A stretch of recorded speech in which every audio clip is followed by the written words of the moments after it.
This is our proud history. We use it as a diplomatic engagement and all should know it. When we see this in view of history and the current work procedures, I don't think there is a country which gives conducive hospitality like Ethiopia. This work ties us with our neighboring countries. According to the Director General, beyond implementing international laws and protocols, Ethiopia has crafted its policy laws which ensures the benefit of refugees. ፖሊሲዎች አሉ ህጎች አሉ ይሄንን የሚደግፉ ስደተኛን ተጠቃሚ ለማድረግ We have policies and laws which support the benefit of refugees, and while such laws are called progressive laws, refugees are human beings. They shouldn't only seek humanitarian support but also can participate in development works and contribute to the national economy. The government of Ethiopia has firm stand that if opportunities is created for them, we have crafted laws to enable the refugees engage in work and get services with the host community. As a government, we have created favorable conditions for refugees.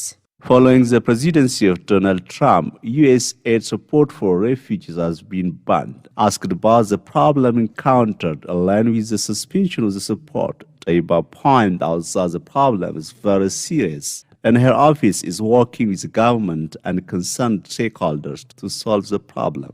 እንደ ሀገር ተቀበለን ለምናስተናግዳቸው ስደተኞችና ጥገኝን ጠያቂዎች ምንሰጣቸው As a government, we recognize, accept, register, ensure their physical and legal protection along with various government institutions for refugees and asylum seekers.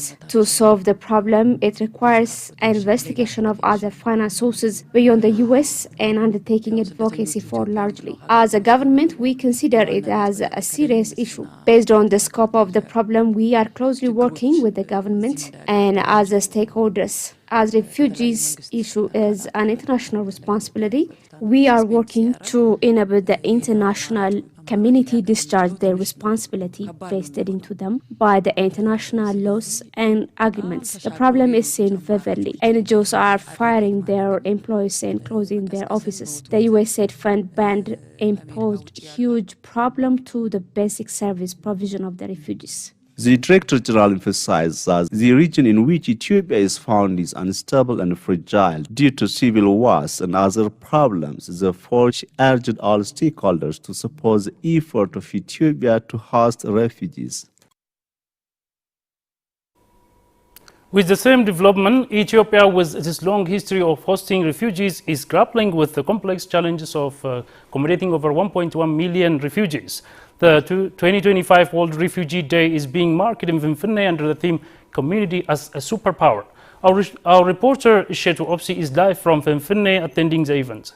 Hello Shetu, what can you tell us about the event?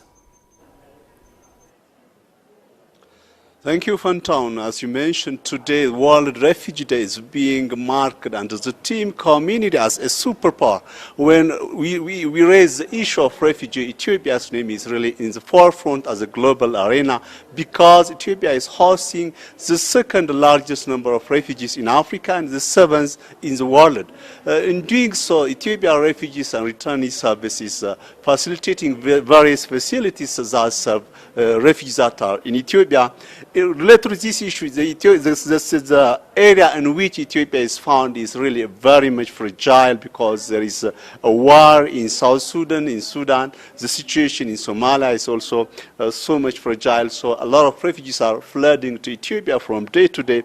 Maybe in relation with today's marking of World Refugee Day, I do have a guest with me. My guest is Shadeh Abdul-Jabbar. She is a refugee who came from Yemen some 7 years ago. I will be asking her some question. Thank you for joining me. Okay, thank you for this opportunity. Okay, Shadeh, you have been here in the last 7 years and you came from Yemen. We know that there is a problem still in Yemen. How you came here and what are the challenges that you faced during your stay here in Ethiopia? Okay, I came here since November 2018 as a refugee to protect myself. You know the situation that happened in Yemen. When I came to Ethiopia, the first challenge that I faced is the language barrier.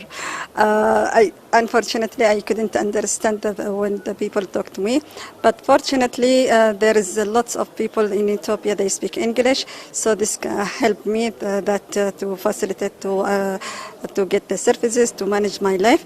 And another things also, imagine the big challenge that faced when you leave everything in your home to be lonely. This is the big challenge that I faced. I left everything in my country, my family, everything, and I became suddenly lonely here in Ethiopia. This is the big challenge that I faced. But fortunately, Ethiopia is the sociable people. And the first time I would like to say thank you for the government and the host community to support us, to open the gate for refugees. Ethiopia, it's the first country in the world that hosts refugees. The first refugees, they were Muslim people. So because of that, we came to Ethiopia.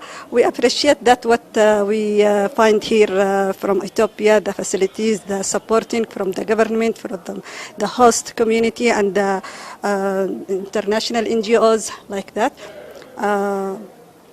This is what I want to mention, the challenge that I faced, that I feel lonely in the first time, but after that I became relaxed because the relationship with the Ethiopian and Yemeni is good.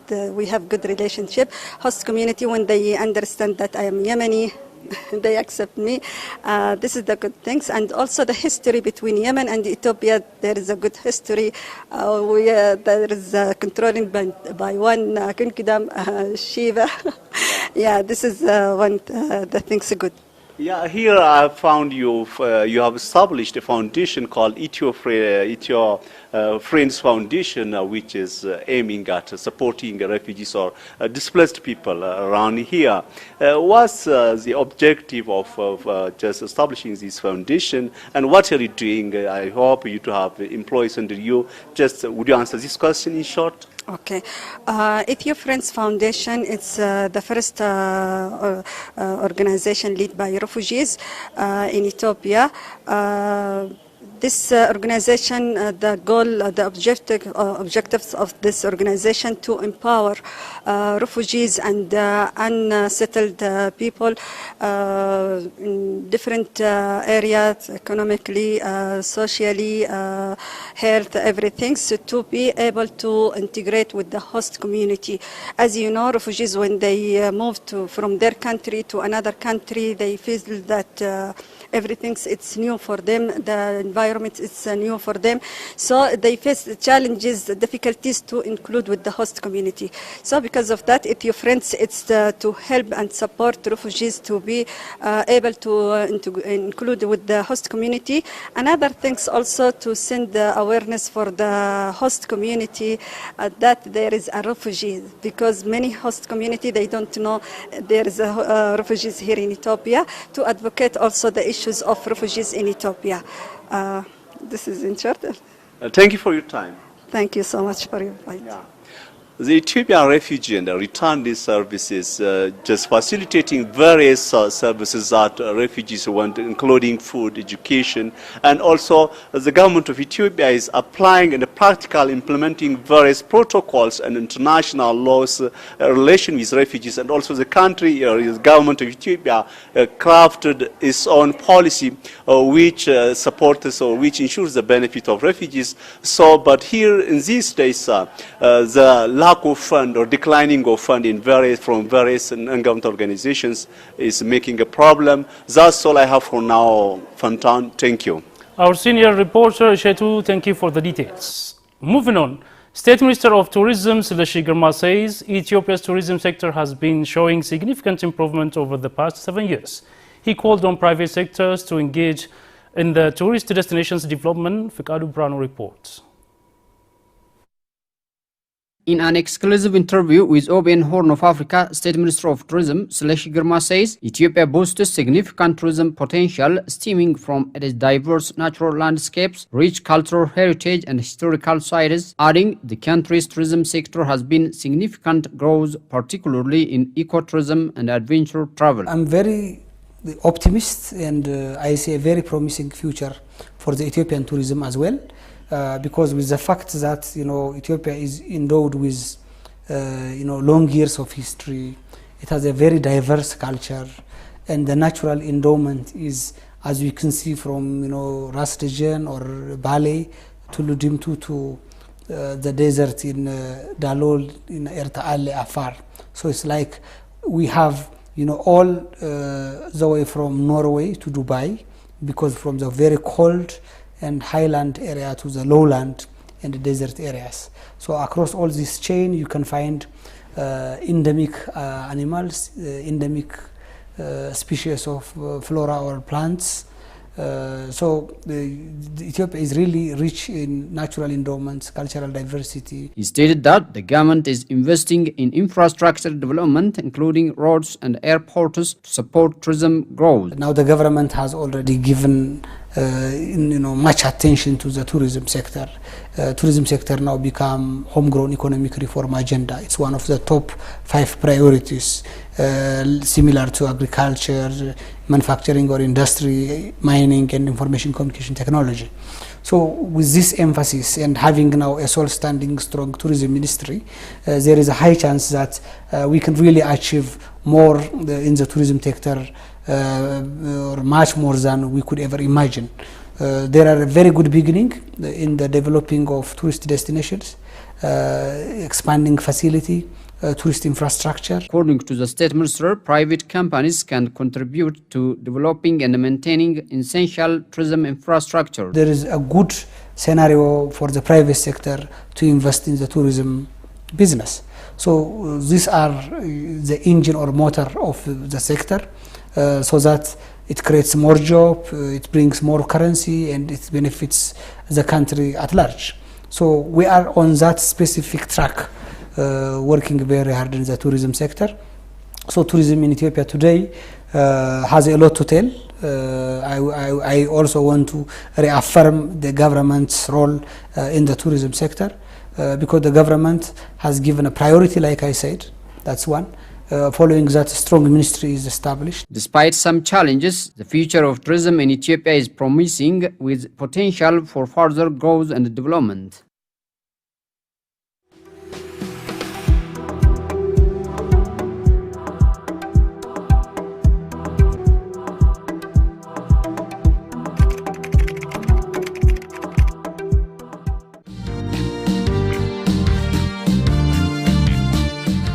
You don't have to be fast like others, but as long as you know your own methods. Otherwise, it may be an obstacle for our journey. A rule and a regulation which is established by university.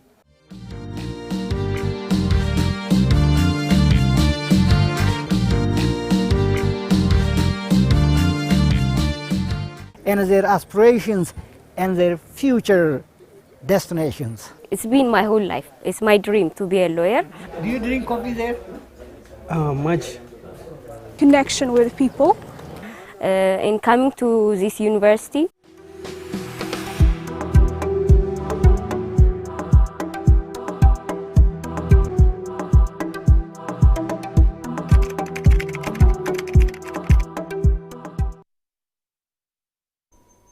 Dear viewers, you are watching OBN Horn of Africa English News, coming to you live from Adama, Oromia, Ethiopia. Moving on. Civil Service Commissioner Makria Haile says the MESOP Center, a one-stop shop, is providing 124 critical resident services. The MESOP Center project is a government initiative that provides critical resident services that require physical attendance by the resident. The initiative shortens the service delivery efficiency of the organizations and boosts resident satisfaction. Briefing the media about the holding of the 10th Continental African Public Service Day and Africa Regional Forum on Governance Innovation in Ethiopia, Civil Service Commissioner Makria Haile commended the country's progress in providing services through one-stop center. ኢትዮጵያ በመንግስት አገልግሎትና አስተዳደር አዲስ ፖሊሲ አውጥታ ሪፎርም በመጀመሯና Ethiopia is implementing policy reforms to modernize the government service delivery and address the issues of maladministration in a sustainable way. It also rolled out MESOP one-stop service at the federal level that enabled it to be selected to host the conference. Stating MESOP One-Stop Service Center brings together various government services under one roof, utilizing advanced digital technologies. ናው ዓላማ ሰራተኛውን አብቅቶ Based on African Union Agenda 2063 and the UN Agenda 2030, Ethiopia launched Masob One-Stop Service Center, in which 23 institutions have been providing 124 services under one roof. Meanwhile, the Netherlands Embassy Regional Migration Coordinator Thijs Sondal said the Netherlands highly commends Ethiopia's open-door policy and its progressive strides in refugee inclusion, a testament to the nation's commitment to humanitarian protection. The regional coordinator noted Ethiopia's pivotal role in hosting refugees predominantly from neighboring countries, acknowledging the significant steps taken by the government to foster their inclusion. We very much recognize the important role that Ethiopia plays in hosting refugees. Ethiopia has an open door policy offering protection to people in need, mostly from its neighbors. Today's event, the high-level dialogue on refugee inclusion, showed all the steps that the Ethiopian government is taking to foster refugee inclusion, from providing protection, issuing work permits, the national FIDA ID that provides refugees access to services. So on a host of issues, we see very positive steps by the Ethiopian government to foster refugee inclusion, and it's something that we as the Dutch government support.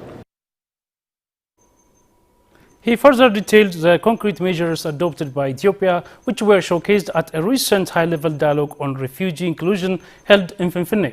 The high-level dialogue on refugee inclusion showed all the steps that the Ethiopian government is taking to foster refugee inclusion, from providing protection, issuing work permits, to the national ID that provides refugees access to services. So we see a very positive steps by the Ethiopian government to foster refugee inclusion on a host of issues, and is something that we as a Dutch government support, Sondal added.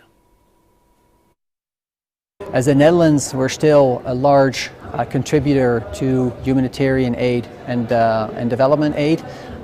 We provide unearmarked financing to UNHCR and other UN agencies so they can spend the money in those areas where the needs are the greatest.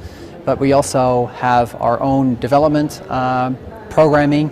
I mentioned one specific program called Prospects. It's a partnership with UNHCR, UNICEF, ILO, the World Bank, and IFC. We run that program in 8 countries with a total budget of 800 million euros, including Ethiopia. The program started in 2019 through 2023, and we now extended it for another 4 years. And we have a very active footprint here in Ethiopia, supporting urban refugees in Addis Ababa, refugees and host communities in Afar, Somali region, and in Amara. So we're trying to do our very best to support Ethiopia's government in fostering refugee inclusion and doing our fair share to make that happen.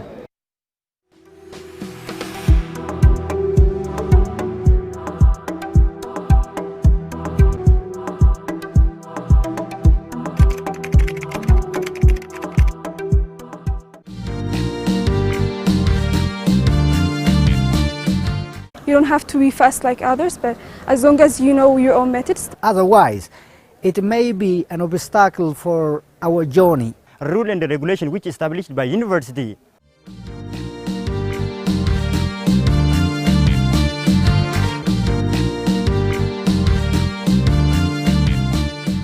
And their aspirations and their future destinations. It's been my whole life. It's my dream to be a lawyer. Do you drink coffee there? Much. Connection with people.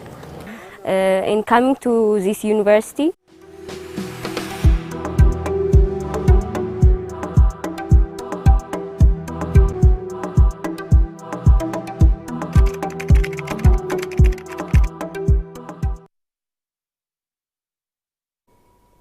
Welcome back again. Still moving on, Vice President for Research and Technology Transfer at Adama Science and Technology University, Dr. Lemma Baresa, says the university has been working on strengthening its linkage with industries through research and innovation. Leta Teresa presents. Dr. Temesgen Dabalo's Industry University Linkage and Technology Transfer Directorate Director at Adama Science and Technology University. He says the university has been carrying out various innovative works that lay solid foundation for technology transfer.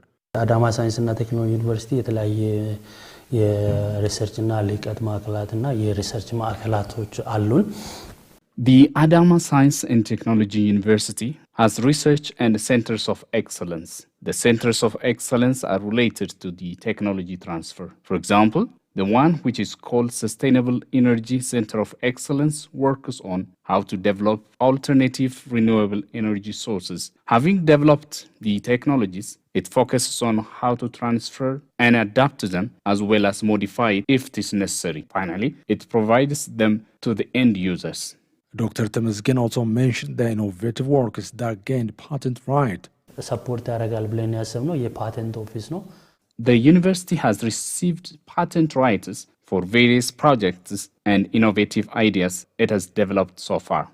According to him, due attention has been given to developing and nurturing indigenous technologies. He said the role of instructors has been immense in the innovation technology.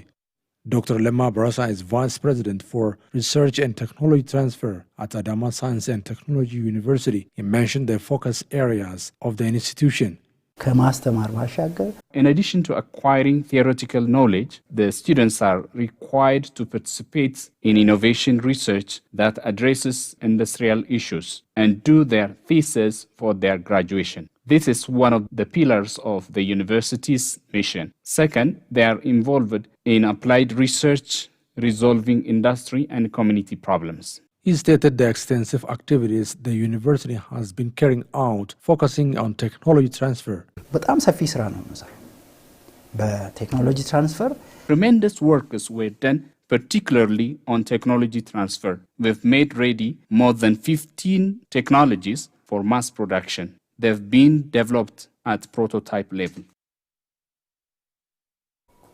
Well, that's all in this news hour. Thank you for watching. Bye-bye. Take care.